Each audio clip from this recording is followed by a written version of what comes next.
हर हर महादेव, जय भोलेनाथ। आज का मेरा उपाय है, जैसे किसी को किडनी में या लीवर में प्रॉब्लम हो, जैसे किसी की किडनी और लीवर ठीक से काम नहीं कर रहे हैं, तो उनके लिए ये उपाय है। जैसे किडनी में किसी के गांठ हो गई हो और हम ट्रीटमेंट ले रहे हैं और वो ट्रीटमेंट लग नहीं रहा है, ट्रीटमेंट से भी ठीक नहीं हो पा रहा है, तो उसके लिए मैं उपाय लेकर आई हूँ।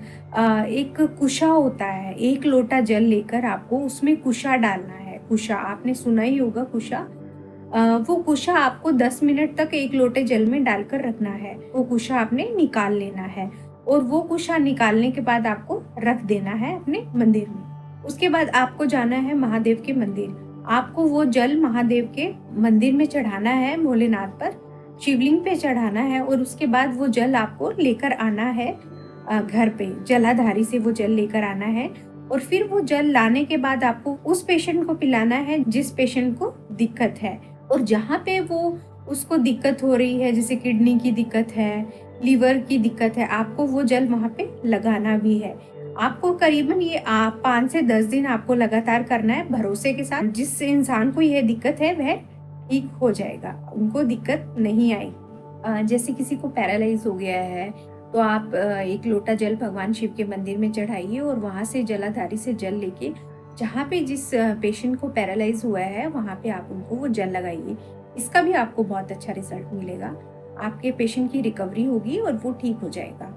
और जिसकी आँखों में दिक्कत है, जैसे आँखों से कम दिख रहा है, कुछ आँखों की कुछ आँखों का रोग हो गया हो, भगवान शिव का जो जल होता है, जो भोलेनाथ पे चढ़ाने के बाद आप जल घर लेकर आते हो, वो जल आप अपनी आँखों में भी डाल सकते हैं। उसको अच्छे से भगवान मतलब शिवलिंग को अच्छे से धोने के बाद उस पे जल चढ़ाइए और वो जल जलाधारी से लेके आइए और एक-एक ड्रॉप करके वो अपनी आँखों में सुबह-शाम डालिए। उससे आपकी आँखों का जो भी रोग है वो खत्म हो जाएगा धीरे-धीरे। जिसके हाथों में, पैरों में दर्द चल रहा है, बहुत टाइम से ठीक नहीं हो रहा है, नसें काम नहीं कर रही हैं, तो वो भी अपने हाथों पे, अपने जहाँ भी आपको दर्द चल रहा है, भगवान शिव पे भरोसा करके आप वो जल अपने हाथों पे लगाइए, अपने पैरों पे लगाइए। मतलब पैरों पे हम इस तरीके से तो नहीं लगा सकते कि हम अ, भोलेनाथ का जल है, तो थोड़ा-सा मतलब पैरों से ऊपर-ऊपर आप लगा लीजिए, तो भोलेनाथ अपनी कृपा करके जहाँ पे आपको तकलीफ है,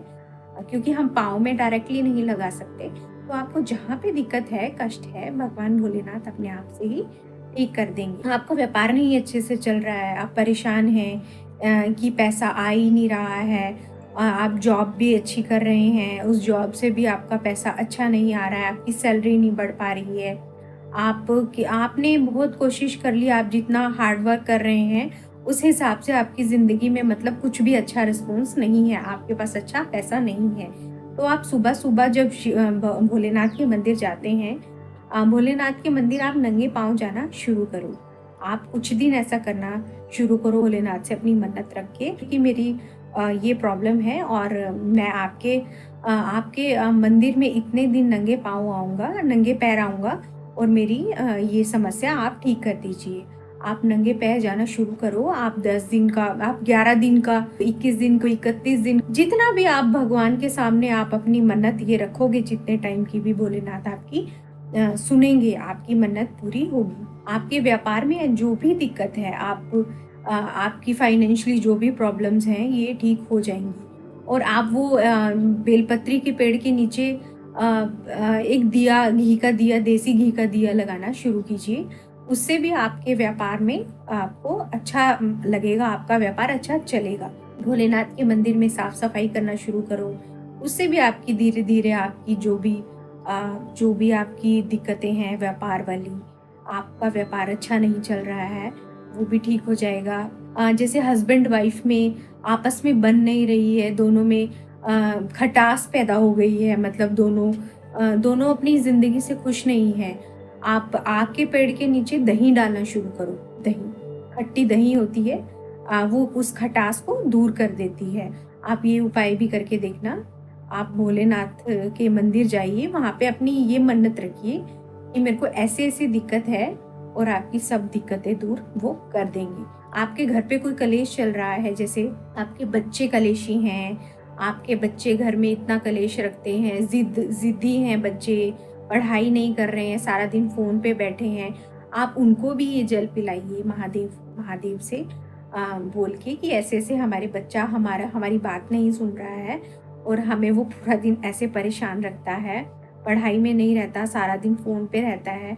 जो भी समस्या आपके बच्चे के साथ आपकी जो भी दिक्कत चल रही है, आपका बच्चा ज़िद्दी हो गया है, जो भी है आप महादेव से जल लाइए और वो बच्चे को पिलाइए। धीरे-धीरे उसका चिड़चिड़ापन जो है वो ठीक हो जाएगा। और अगर आपका बच्चा मंदिर नहीं जाता, आप उसे बोलो कि जल चढ़ाने के लिए जाना है। आजकल बच्चे कहाँ मानते हैं, बच्चे ज़िद्दी हो गए हैं।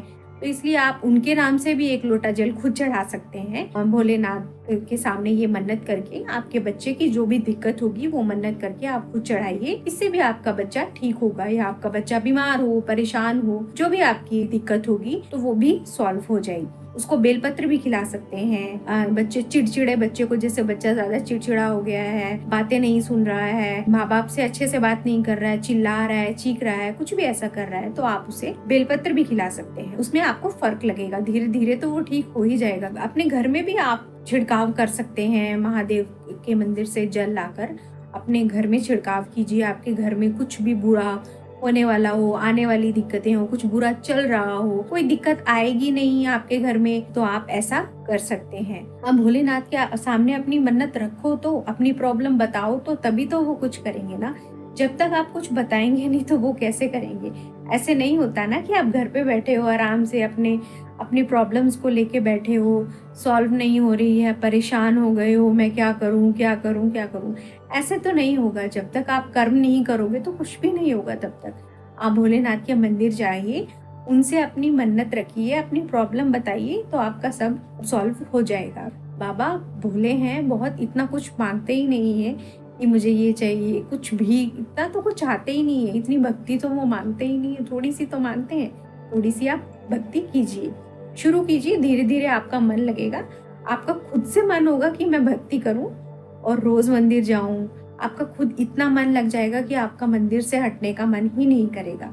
आप करके देखिए भक्ति। तो मैं चाहती हूँ जो मेरा भरोसा है वो आपका भी हमेशा बने महादेव को लेकर। तो आप भी अपने रिजल्ट्स मुझे बताइए। जो भी आपकी दिक्कतें सॉल्व हुई हैं आप प्लीज मुझसे शेयर करना। अपने महादेव से जुड़िए और महादेव से हर इंसान जो भी आपके क्लोज है, जो आपका फैमिली मेंबर है, आपकी जो फैमिली में जितने लोग हैं, आपके रिश्तेदार हैं, जितना हो सके उनको अपने महादेव से जोड़िए और खुद भी जुड़िए। हर हर महादेव, जय भोलेनाथ।